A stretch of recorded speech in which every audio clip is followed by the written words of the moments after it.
After hundreds of police calls there, the city will spend tens of thousands of dollars for security at a West Side apartment complex. The city also talking about hiring a consultant to study areas around Lake Mendota to help prevent the historic flooding we saw this summer. From the Channel3000.com Alert Center, this is News 3 Now this morning.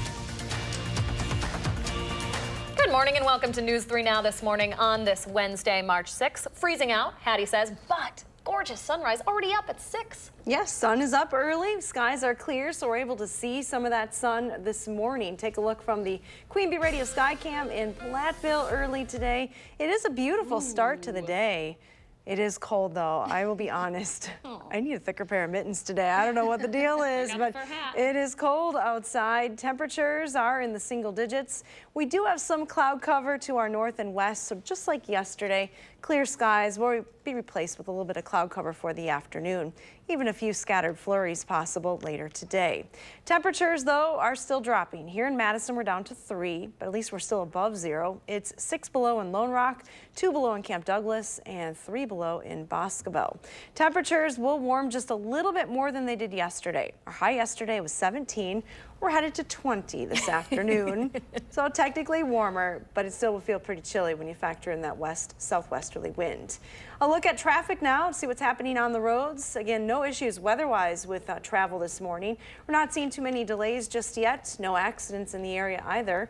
So we're still going at posted speeds if you're headed into Madison right now. A very slow climb, but there are 40s in the extended forecast. I saw it. We do. We have a little bit of everything in the forecast. Yeah. Rain and snow, 40s. So I'll detail it all coming up in a few minutes. Never bored here in Wisconsin. All right, No. Thank you, Addie. You're welcome. We start this hour in Madison. The city will pay for security at an apartment complex on the far west side. Police have responded to Tree Lane Apartments more than 300 times since it opened last summer.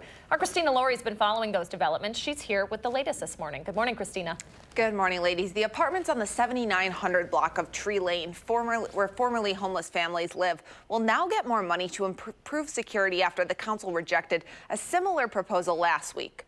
Overnight, the Madison City Council approved $145,000 for the development, $20,000 less than the amount previously proposed. That money will be used to staff the 45-unit building around the clock by at least one person trained in trauma-informed practices and conflict de-escalation. Now, police have been called to the Tree Lane Apartments hundreds of times since they first opened last summer for gunshots, fights, and other disturbances. The extra worker will help support security staff already working there. And this is just the latest investment the city of Madison is making in Tree Lane. Last week, the Common Council approved a $275,000 investment to help cover case management services, youth programming, and childcare there. The city is still looking for an agency to provide support programming after the YMCA bows out later this month, ladies. Certainly a story that's been getting a lot of attention and a lot of time and money as well. Christina, thank you. You're welcome. 6:03 your time now. Anyone concerned about the city's contaminated water wells is invited to bring their questions to a meeting tonight. On Monday, a well on East Washington Avenue was temporarily closed for additional testing after crews found high levels of so-called PFAS in the water. The city believes that came from firefighting foams used at Truax Field for years, and although the levels are high, they are not considered to be a public threat. That is important to remember here. Tonight, Madison's water utility and public health officials will answer any safety questions you might have. That meeting goes from 6:30 to 8 at Bashford United Methodist Church on the east side. So as we wait on the snow and ice to melt and make way for spring, the city is trying to get on top of future flooding events. Specifically, Madison's engineering department wants to hire a consultant to look at the Strickers-Mendota watershed. That area spans about 1,400 acres from Lake Mendota west to the Beltline, north into Middleton, and south just past Old Sauk Road. All of the water there drains toward the harbor along Lake Mendota. Nearly $200,000 would go toward studying the watershed and preparing that area for extreme rain events. The city's budgeted more than $7.5 million in all for flood mitigation this year. Meanwhile, a county task force is taking recommendations to try and prevent more flooding on the Yahara chain of lakes. The county board created that task force after last summer's historic floods. And last night, the public had a chance to pitch their ideas. The source of the Lake Mendota watershed We need to look at a more growing, holistic, landscape-based solutions. These solutions are prioritize infiltration and reducing runoff that address the sources of the root cause of the problems of the water getting into the lake. Then we can also address how it gets out. If you missed last night's meeting, you can still submit your recommendations to the task force through this Friday. 6:05 your time now. Under WIAA rules, high school baseball practices can officially start on March 18th. That's less than 2 weeks away. Yeah, with a half foot of snow still on the ground, more in some places, obviously. Coaches are prepared to get a little creative with scheduling. Josh Spreiter is live at Memorial High School with more on that. Hi, Josh. Good morning. So yeah, track and field officially started on Monday. Softball starts next week. Though you take a look behind me, and I don't think that they're going to be out here on the field as they wait for all of that snow to melt. In the meantime, it is the watching and waiting game. The athletic directors within the Big 8 Conference are meeting this week to discuss the spring sports season, where MMSD Athletic Director Jeremy Schlitz says that they will likely talk about the weather. Just like last year, an expected late spring may mean double headers or combining meets. It's something Schlitz says has almost become the new normal for spring teams. We've got a lot of practice in rescheduling, and I know our athletes and coaches and parents are being great about being patient and flexible, working through what's been a difficult, year or so of weather when it comes to competing in high school athletics. And we're hopeful, April 1st, everything turns around, it's dry and a dry and warm spring, so we'll see. He tells me as the seasons begin, they will find ways to get creative and train inside, like in gym spaces and weight rooms. Most area schools are already accustomed to that after a late spring last year with that late snow. Schlitz says it's more than just waiting for the snow to melt. You also have to get the ground to dry out. And right now there's so much moisture that needs to soak in. That could be quite some time. So kind of that wait game right now, but I know a lot of the spring teams are excited to get going and trying to get outside, like I think a lot of us are, ladies. Josh, I thought I was promised some running of the bases this morning. Getting us in the mood, warming us up? Maybe at 6:30, it's hard enough us getting from the live van to here trudging through all this snow, so True. Might be a face plant.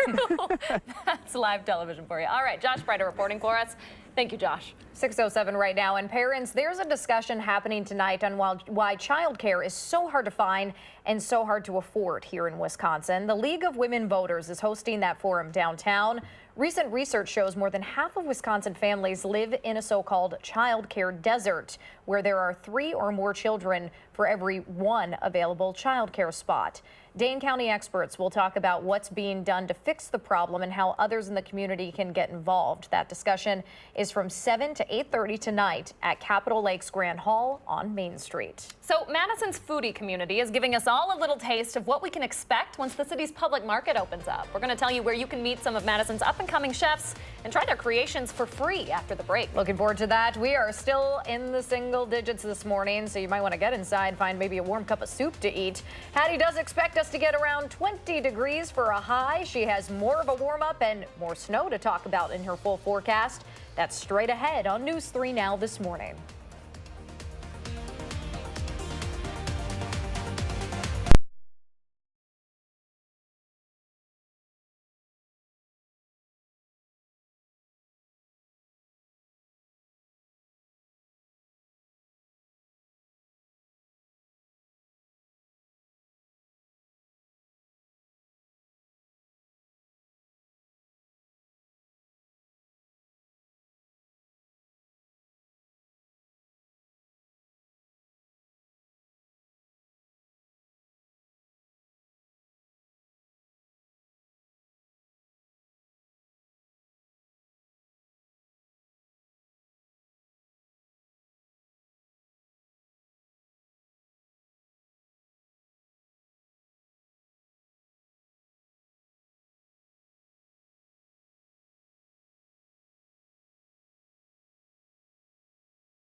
Good morning from the Hattie-O patio. It is so cold outside this morning. Temperatures are near zero, well below where we should be this time of the year.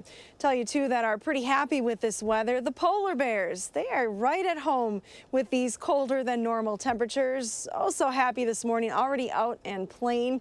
Don't tell them though, spring is right around the corner, and one of the signs of that is spotter training classes, and they are starting here in southern Wisconsin. So if you are interested in learning more about severe weather and potentially becoming a spotter for the National Weather Service, you can attend a free class in Janesville tonight. It goes from 6:30 to 8:30 p.m. It's at the Rock County Health Care Center again tonight. March 25th is the next class coming up in our area, and that one's up in Viroqua at the high school cafeteria. Same time, 6:30 to 8:30. Again, all these classes are free and open to the public. If you're interested in learning more about severe weather here in southern Wisconsin, by all means, attend one of these classes. And there will be many over the next month or so. They try to have at least one class in each county in the area. And we aren't that far off from spring weather. When you look at the forecast, we have some rain in the forecast on Saturday, and it could be heavy at times. Again, the ground is frozen. We still have a huge snowpack, so any of that rain that we receive is going to likely run off. Alert days have been added to the forecast. This upcoming storm will impact the area through the entire weekend. Now, I've given you a wide view of precipitation potential for rain across the area, and it could be pretty heavy in some spots. Here in southern Wisconsin, where we're likely to see mostly rain from the system, anywhere from ½ inch to 1 inch of rain is possible. Now, the exact track of the storm will have a huge impact on snow totals, but right now the models are zoning in on southern Minnesota into the northern part of Wisconsin for some heavier snow once again from this particular system. Right now, it looks like southern Wisconsin will be on the very light side of those snow totals. Keep up with the forecast, though. It may change over the coming days. Again, it will impact the entire area for the weekend. Now, this morning, no storms moving in today. We just have a little bit of cloud cover off to the north and west, and that'll pass through southern Wisconsin at times today. Temperatures are in the single digits above and below zero here across southern Wisconsin. Some of those coldest readings coming from the Wisconsin River Valley this morning. Wind is not a huge factor. In fact, it's less than 10 miles an hour, but where there is a wind chill, it's in the double digits below zero once again this morning. So your Future Track forecast model has temperatures climbing through the single digits back into the teens to around 20 this afternoon. With that cloud cover, there is the possibility for a few flurries later today. Overall, though, tonight skies clear out once again, and that sets us up for another cold start tomorrow. We'll be right back to where we started. Temperatures will climb into the mid-20s on Thursday. There's a slight chance for snow to the south as a storm system passes south of Wisconsin. But again, we're keeping our eyes on this weekend. Alert days in the forecast, as well as daylight saving time beginning early Sunday morning. So we'll lose an hour of sleep, but gain an hour of light at the end of the day. Let's take a look at your traffic maps this morning. Josh Tim has all the details. Good morning, Josh. Yeah, so far so good on the Beltline this morning. No major delays showing up yet in either direction. Other roads here in Dane County are looking good. Just some of the usual brake lights on Stoughton Road and Verona Road approaching the Beltline ramps. Nothing to worry about downtown on campus. Volume not an issue yet. And other main routes coming into the city, they're moving along at the posted speeds right now with no major crashes or delays. Your First Alert Traffic, I'm Josh Tim. Thank you, Josh. And of course, thank you, Hattie. So there's an opportunity to sample from chefs on Madison's North Side, maybe from some restaurants you haven't even heard about yet. Yeah, the North Side Planning Council is hosting its first ever Taste the Future event for free. Chris Bockel is from Feed Kitchens. He's joining us this morning to talk about the event. Good morning. Good morning. So what I love about this event is that it's free, and that really opens up access to a lot of folks who might not otherwise experience Madison's foodie culture. Correct. So Northside Planning Council is focused on community development. Feed Kitchens is part of that, and between that and our work in developing vendors for the coming public market, we're working with vendors who potentially wouldn't have access to space like ours. So we have people who are making food who are giving access to, so we want to give access to folks who get to eat the food too. So we have a wonderful community of farm-to-table restaurants. A lot of people can't afford access to that, but this is a chance for them to try these foods as well. We're seeing some pictures right now of the Feed Kitchens. Can you explain a little bit about what goes on inside this building, Chris? Yeah. Sure. So Feed Kitchens is a shared use business incubator commercial kitchen. It's a lot of words, but basically we have 70 members, 70 folks there who want to start their own food businesses. So we give them that opportunity to come in and use the space, and we support them in the use of the kitchen and in their business development. And they come from all walks of life. I mean, we're talking, and even different types of businesses. You're talking about the market, people trying to be vendors in there, but also food carts and all this, and you're kind of preparing for the food Correct. cart Food season carts, right now. caterers, candy makers, sauce makers, picklers, you Wow. name it. You name it, yeah. So the first time you held something like this, it was pretty popular, right? Correct. Yep, we tried it last September as a 25-year anniversary for Northside Planning Council. People loved it, so we decided to make it an annual event for Feed Kitchens and our Market Ready program. What do you think about these sorts of events, other than free food? Really resonates with Madison's community. I think Madison is a community that appreciates good food. We care about where our food comes from, where it's made. We like to meet the folks who do make it and hear their stories. So this is a wonderful way of bringing that all together, and people get really excited about it. And Chris, is there something from working with Feed Kitchens for as long as you have? I mean, is there something that you really want to kind of hone in on as far as the difference that it makes for the North Side community and families there? Certainly. So we, between the businesses that we're operating, and we have some social enterprises there as well. So we have a food recovery program that's supplying food to food pantries that they're collecting. We have other folks that are in there working with adults with disabilities. So it's a community space that builds businesses, but it also builds community and gives people an opportunity to come in and learn new skills, test new skills, try new things out in a safe and supportive environment. Yeah, I love that. Really briefly, let's take a look at the details of the event this weekend, right? Certainly. So Saturday, March 9th, this coming Saturday, 5 to 7 p.m. at the Warner Park Community Center, right next to the duck pond on the north side. Oh, yeah. And it is a free event. So, and we will also have community organizations who are working on food access and equity issues, tabling there and sharing information as well. Super Neat important. event. Chris, thanks so much for coming on and talking with Thanks us for about having it. me. Yeah, it's good to see you. All right, the FDA is warning parents this morning to check up on their daughter's dress-up drawer for makeup items from a popular store that could have asbestos in them. We will share that warning when News 3 Now This Morning continues.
Good morning from the News 3 Now First Alert Weather Center. We're starting with clear skies this morning, so a nice sunrise underway across southern Wisconsin. But boy, bundle up. Remind the kids that they'll need all the layers once again today. Temperatures are starting out in the single digits above zero here in Madison. It is a little colder to the north and west, especially through the Wisconsin River Valley, where temperatures are below zero this morning. Your wind chill factor, not a huge issue here across southern Wisconsin this morning. Most areas are reporting calm winds. At the bus stop, though, temperatures will start in the single digits with sunshine. We'll have a few more clouds through the afternoon with highs right around 20, just a couple of degrees warmer than it was yesterday. Stay warm today. All right, we will certainly try. Thank you very much, Hattie. So we do have a safety warning for parents this morning whose preteen shops at Claire's stores in the mall. I know I did when I was younger. The FDA says 3 Claire's brand makeup products have tested positive for asbestos. Now, the agency says if you have eyeshadows, compact powder, or contour palettes from the store at home, you should throw them away. Claire's says it's already removed those products from its shelves. For those of you living on Madison's south side, the city is considering plans to build a 30,000 square foot grocery store along Park Street. There are also plans to build more than 50 affordable housing units on that city-owned lot. The developer is looking for more than $3 million in financial assistance from the city. A committee is going to consider that latest proposal at its meeting later tonight. 6:23 your time now. We are hearing for the first time what R&B singer R. Kelly has to say about the sexual abuse charges against him. We're going to preview that exclusive CBS This Morning interview with Gayle King after the break. Plus, the community is invited to remember Tony Robinson 4 years to the day when he was fatally shot by a Madison police officer. The day's top stories are next on News 3 Now this morning.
The Madison School District is deciding what to do about a middle school educator's job after the DA's office found he shouldn't be charged for allegedly pulling out a girl's braids. Batter up. It's time to start talking about the spring sports season, but say it ain't snow. I'm Josh Breda, live with how this never-ending winter could impact the spring sports season for local schools. From the Channel3000.com Alert Center, this is News 3 Now this morning. I don't know if it's the Minnesota accent, but Josh's puns just get worse and worse. My goodness gracious. Good morning, by the way. And thanks for joining us on this Wednesday, March 6th. A gorgeous sunrise out there, but it is cold if you couldn't tell by the color of Josh's nose. Yeah, or like the, steam, the fog coming out of his mouth there, Hattie. Clad in your fur hat yet again. It's March 6th, Hads. We just want to remind you. I know. Give Josh a break. It is cold outside. Hard to think and just do anything this morning. It feels very cold on any exposed skin early today, so you definitely want to not spend any extra time outside early. Polar bears don't seem to mind, though. They're having a blast this morning. Love to be able to see them outside playing in the snow early today. If you want to check out Henry Vilas Zoo today, it will be sunny. Skies are clear. Here's a live look from the Queen Bee Radio Sky Cam in Platteville, but it's going to be a cold one if you're heading to the zoo. A few clouds will be passing across the area from time to time through the middle of the day into the afternoon. Temperatures starting out in the single digits above zero, climbing to highs only around 20 degrees this afternoon. Now that's warmer than yesterday, which is great news. However, normal highs are closing in on 40 degrees by this time of the year, so we're still well off of where we should be. Let's get a look at those traffic maps this morning. Want to leave some extra time to warm up the car early today, but nothing else is going to slow you down. No accidents to report right now. Looks like you're still traveling near posted speeds heading into Madison, maybe a little bit slower northbound on Verona Road. That's typical for this time of the day. Yeah. And we are just happy to see, I guess, the silver lining of all of this, Hattie, is that the roads are calm when it's this cold. That's true. We don't need to worry about any precipitation. All right. Thank you so much. You're welcome. So maybe not as excited as the polar bears for this weather are parents with kids in spring sports. That's because the first baseball and softball games of the high school season are supposed to start by the end of the month. Yeah, you might need some hot chocolate on the bench there or in the stands. As you can imagine, the fields are far from ready, which means indoor practice space will be in high demand in the weeks to come. Josh Sprider is live at Memorial High School with how Madison's athletic director is monitoring conditions. And Josh, he might have to do a little digging to do so. Some digging, and I think some hot chocolate sounds pretty good this morning with all of this cold out there. But yeah, those winter sports are wrapping up, and that means it's time to start talking about the spring sports season. But take a look at the field. Look at what we're dealing with. It's hard to even think about it at this point. So far, the Madison School District has not yet made any changes because most of the events that occur outside are not scheduled to take place until April. But obviously, all the snow and cold greatly affects the ability to practice outside. The Madison Athletic Director tells me as the seasons begin, they will find ways to get creative and train inside like gym spaces and weight rooms. Most area schools are already accustomed to that after last year's difficult season with the late snow. This week, all of the athletic directors in the Big 8 Conference are getting together to talk about the spring sports season.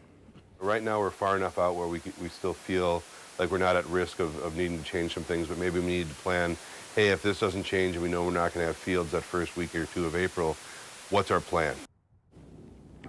Jeremy Schlitz says for now he doesn't anticipate any changes unless the outdoor spaces are still covered in snow at the end of the month.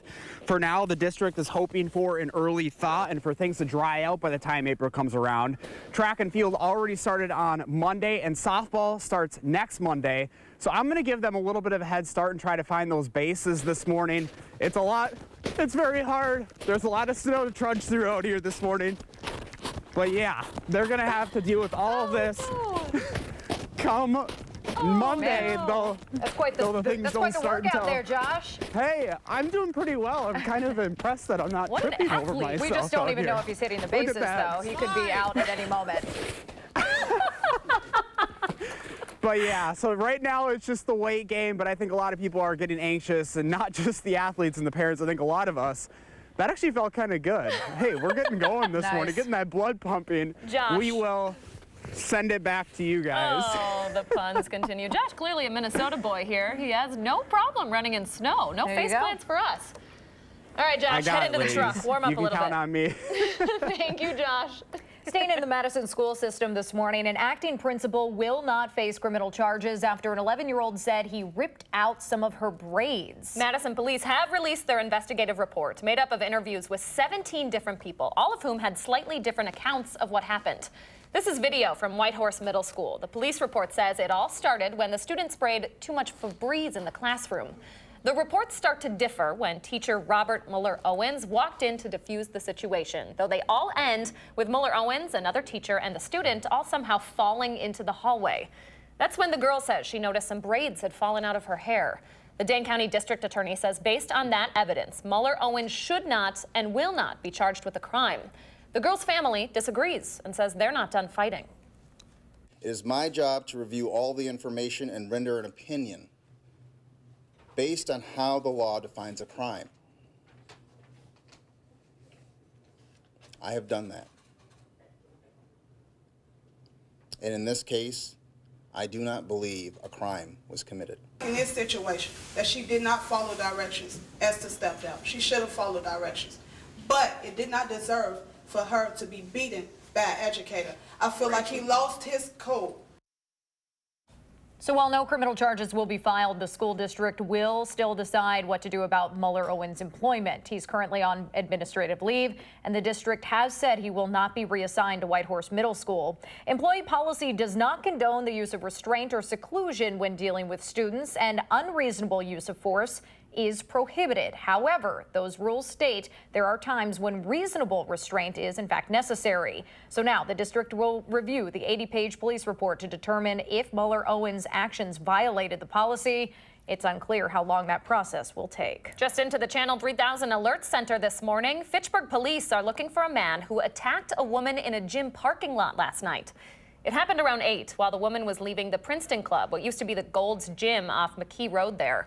When she opened her car door, the man pushed her into the car and punched her multiple times. When the woman started screaming, he ran off. Anyone with information, anyone who might have seen something, is asked to call Fitchburg Police or the Madison Area Crime Stoppers. This morning, we're hearing clips from R&B singer R. Kelly's first interview since being charged with sexual abuse last month. Talking only with CBS This Morning's Gayle King, he denied charges that he sexually abused 4 people, 3 of them underage girls. That interview got pretty heated. Take a look. Is this camera on me? Yes, it's on. That's stupid. Use your common sense. Don't forget the blogs. Forget how you feel about me. Hate me if you want to, love me if you want, but just use your common sense. How stupid would it be for me to, with my crazy past and what I've been through, right now I just think I need to be a monster and hold girls against their will, chain them up in my basement. Last month, Kelly pleaded not guilty to 10 counts of aggravated sexual abuse, dating back as far as 1998. You can see more of Gayle's exclusive interview that's coming up only on CBS This Morning. There is a candlelight vigil happening tonight on the 4th anniversary of a high-profile police shooting that sparked months of protests here in Madison. Tony Robinson was fatally shot inside a Willie Street home on March 6, 2015. The police department and the district attorney both determined Officer Matt Kenny followed protocol when he fired his weapon and should not face criminal charges in Robinson's death. The 12-year veteran was reassigned to off-patrol duty after the incident. 2 years later, Robinson's family settled a wrongful death lawsuit with the city for more than $3 million. That is the largest settlement of its kind in state history.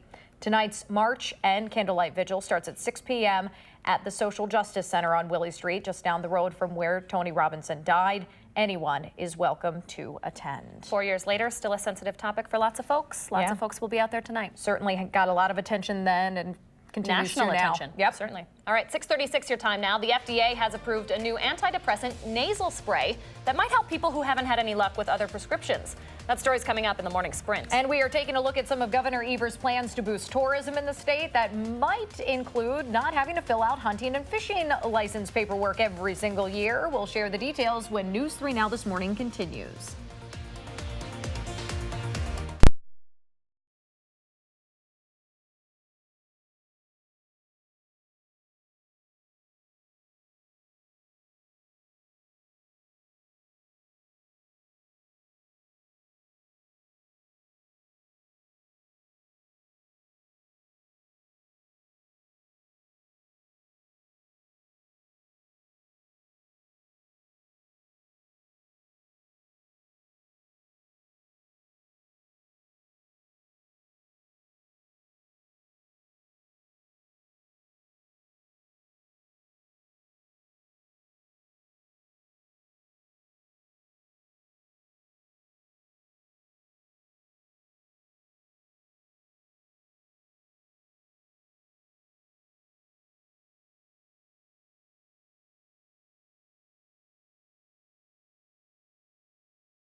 Okay, Jeremy Belter is giving us all a reason to love Wisconsin winters a little bit more. This picture's out of Monticello, just a gorgeous shot of the frost and the snow and a little bit of that winter sun in the background too.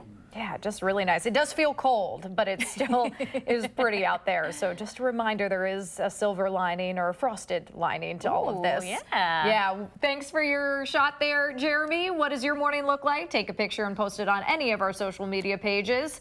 Use that hashtag MyNews3Morning so we can find it easily, and we share our favorites every morning here on the program. So this morning, the state's future tourism and transportation secretaries will outline how Governor Evers' budget will impact their sectors. That's right. The governor's plans call for expanding the state's tourism marketing efforts, including $5 million for ads to run in other states and $600,000 to create a new Office of Outdoor Recreation. Evers is also proposing an automatic renewal option for hunting, fishing, and trapping licenses, so there's less paperwork to deal with. His transportation plans call for raising the gas tax by 8 cents while repealing a law prohibiting retailers from selling fuel below wholesale costs. Now, the governor's office says that will actually save residents 14 cents per gallon. The Kalahari Resort in the Dells is hosting a conversation on all of those proposals at 10 o'clock this morning. Speaking of the Kalahari, might be a good day to visit one of those Dells indoor water parks. Indoor, because it is freezing outside. You saw Josh and you heard Hattie. We're topping out at 20 degrees today with a chance of flurries this afternoon. Her first alert forecast is coming up. First, though, it is Wednesday, March 6th, and we want to say happy birthday to little Aaron and all the kids turning 3 today. Thank you so much for celebrating with us here on News 3 Now this morning.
Trending on Twitter this morning, an article in The Atlantic magazine says all the work we do to recycle might be for nothing. This is really interesting. For decades, Americans have been sending tons and tons of our recycled products over to China, but there are now restrictions on what they will take.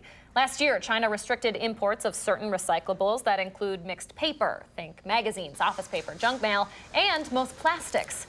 Now, waste management companies across the country are telling U.S. cities there's no market for their recyclables, so they have to choose between paying much higher rates to recycle or just throwing it all away. This comes at a time when Americans are creating more waste than ever. The most recent data shows in 2015, we generated more than 262 million tons of waste. That's up 60% from 1985. To be honest, I mean, I think this would be a big surprise to a lot of people that we send these materials overseas to get processed and whatnot. So you don't think about it. You recycle and think it's doing good for the environment. You don't realize where it's going afterward. Yeah, that's really interesting stuff. All right, speaking of the environment, it's going to be another cold climate kind of day. Let's turn it over to Hattie now with a look at our forecast. Hey, Hads. Yeah, we continue to live in a frozen environment here across southern Wisconsin. If you're thinking this March is off to a very cold start, you're right. But sometimes it's easy to forget what is normal for this time of the year. So our temperatures have averaged 17 degrees below normal. That's pretty impressive when you consider that we're taking into consideration the daytime high and the nighttime low, and especially this week starting Sunday, you can see how well below normal we have been here in southern Wisconsin. That trend will continue for the next couple of days, but we do get a little closer to that normal line. Normals are right around 40 as we head into the middle of next week, and we'll be close to that even one day a little bit above normal with a high of 45. Couple of storm systems to talk about though. The first one coming this weekend. Alert days have been added to the forecast for Saturday and for Sunday. Saturday, it's going to be mainly rain for southern Wisconsin, and then rain mixing with snow on Sunday. Here's a look at the forecast models. Starting early Saturday morning at 5, you can see a mixture of precipitation west of the Mississippi River Valley. That spreads into southern Wisconsin as we go through the day on Saturday, and again, mostly rain for us here in southern Wisconsin. As you head northward, though, it gets a little colder, and that transition over to snow will occur. Now, on the backside of the storm system, as it passes to the east, we will see some colder air wrap in around behind the system, changing our precipitation to a little bit of snow on Sunday. Here's a look at rain amounts, though. This is liquid precipitation through Sunday at midnight. We're looking at 1/2 to 1 inch of rain for southern Wisconsin, so very heavy rain is possible for the area. As far as snow is concerned, we're likely going to see most of our precipitation and rain.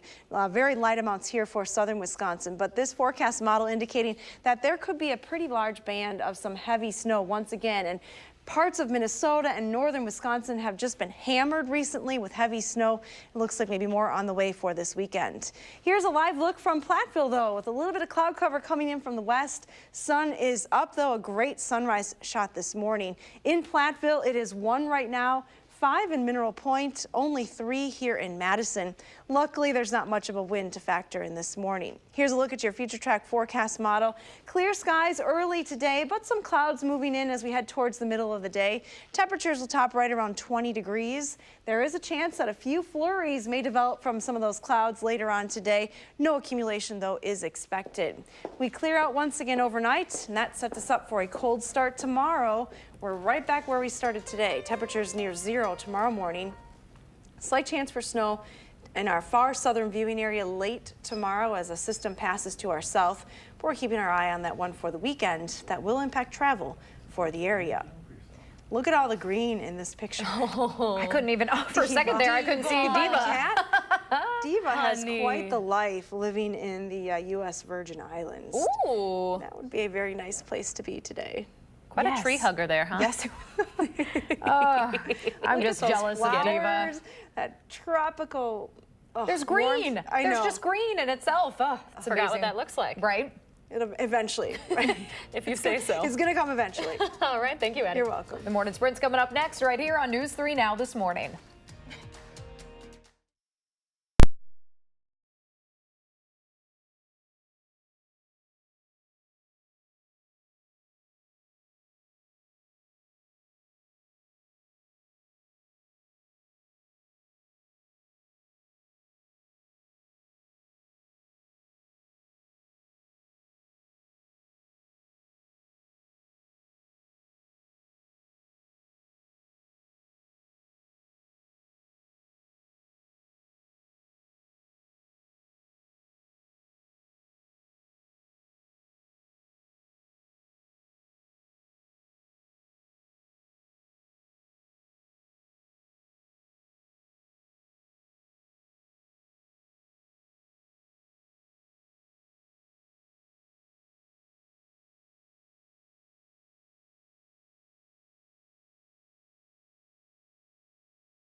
6:52, time for the morning sprint. Hattie does expect us to get to 20 today before a warm up straight into the weekend. And parents, Josh Breiter is talking about how all this wintry weather might push back spring sports schedules. But we start with an investigation into a teacher at Whitehorse Middle School whose job is hanging in the balance after he's accused of ripping braids out of a student's head. A police report released yesterday says the incident started when the 11-year-old girl sprayed too much Febreze in the classroom. After an altercation there, Robert Muller-Owens and the student somehow end up falling into the hallway. You could see it in that video there. The Dane County District Attorney says based on that evidence, Muller-Owens will not be charged with a crime. The school district's now reviewing the 80-page police report before deciding whether to fire Muller-Owens. He's currently on administrative leave, and the district has said he would not be reassigned to Whitehorse Middle School. Now, the district policy does prohibit unreasonable use of force against students, but says reasonable restraint can be necessary. There's no word on how long this process will take. Fitchburg police are looking for a man who attacked a woman in a gym parking lot last night. It happened around 8 while the woman was leaving the Princeton Club, formerly Gold's Gym, off McKee Road. When he approached her, she opened her car door and he pushed her into the car and punched her multiple times. When that woman started screaming, he ran off. Anyone with information is asked to call police. A troubled apartment building on Madison's west side that houses formerly homeless families will now get more money to improve security after the council rejected a similar proposal last week. Overnight, the Common Council approved $145,000 for the development. That money will be used to staff the 45-unit building at all times by at least one person who is trained in trauma-informed practices and conflict de-escalation. Police have been called to the complex hundreds of times since it first opened last summer for gunshots, fights, and other disturbances. The extra worker will help support security staff already working there. It is a cold start to this Wednesday morning. Take a look at those current temperatures. We're above and below zero in the single digits this morning. Through the Wisconsin River Valley, single digits below zero, 3 here in Madison, 1 in Watertown. Now, temperatures will climb to a high of 20 degrees this afternoon. That's just a little bit warmer than it was yesterday. Still looking at a west-southwest wind, though, keeping things a little bit on the chilly side throughout the day. I'm Josh Breiter live at Memorial High School, where the district's athletic director is keeping a close eye on how the snow and continued cold will impact the upcoming spring sports season. So far, the district has not made any changes because most of the events that occur outside are not scheduled to take place until April. Madison's athletic director Jeremy Schlitz tells me as the seasons begin, they will find ways to get creative and train inside, like gym spaces and weight rooms. There is a Big 8 conference meeting this week, and that's where I'm told all the ADs will likely discuss the weather, but Schlitz doesn't anticipate any event changes unless the outdoor spaces are still covered in snow at the end of the month. Thank you very much, Josh. There is a candlelight vigil happening tonight on the 4th anniversary of Tony Robinson's death. Now, Robinson was fatally shot by Madison police officer Matt Kenny inside a home on Willie Street. The police department and the district attorney determined Kenny acted within his rights. Now, he was not charged and was reassigned to off-patrol duty. Tonight's march and candlelight vigil starts at 6 o'clock at the Social Justice Center. New images appear to show North Korea is rebuilding part of a long-range missile facility just days after the president's summit with Kim Jong-un. This summer, North Korea started dismantling the site after the two leaders first met in Singapore. In Vietnam last week, President Trump rejected Mr. Kim's proposal to dismantle 2 of his nuclear facilities in exchange for the U.S. removing all UN sanctions. The CIA has not yet responded to those reports of activity. Homeland Security Secretary Kirstjen Nielsen will testify before Congress today about the Trump administration's immigration policies. The hearing is expected to be contentious as House Democrats have already voted to end the president's national emergency declaration over border wall funding. The Senate's now considering that proposal. Today's hearing will also include the administration's zero-tolerance policies that have caused thousands of migrant children to be separated from their parents. This is not me. I'm fighting for my life. In his first interview since being charged with sexual abuse last month, R&B singer R. Kelly denied sexually abusing 4 people, 3 of them underage girls. Last month, he pleaded not guilty to 10 counts of aggravated sexual abuse dating as far back as 1998. You can see more of that exclusive interview with Gayle King that's coming up right after News 3 Now on CBS This Morning. The FDA has approved a new antidepressant nasal spray. The Johnson & Johnson drug Spravato contains a substance similar to ketamine. That's a powerful anesthetic that's used as an illegal party drug called Special K. Now, this is intended for patients who have tried at least 2 other antidepressants without any success. It will only be used in medical offices where patients must be monitored for 2 hours after treatment. 6:57 now. Let's turn over to Josh Tim with the final look at your First Alert traffic. Hey there, Josh. Yeah, still moving all right on the Beltline, although that westbound side is definitely picking up between Stoughton Road and West Broadway. I'd plan on an extra minute or 2 added to your drive. Usual brake lights on inbound John Nolan at Rimrock and Olin Avenue heading into the downtown area. A few slowdowns on northbound Verona Road near the Beltline, but other main routes coming into Madison, they're moving along at the posted speeds with no major crashes or delays. Your First Alert traffic, I'm Josh Tim. Thank you, Josh. And here's a look at the polar bears Yeah. playing. Maybe they're going to go for a swim today. No swimming for us, though. It's No. way too cold for that. Temperatures will top at 20 this afternoon. Stay warm up there. Have a good one, folks.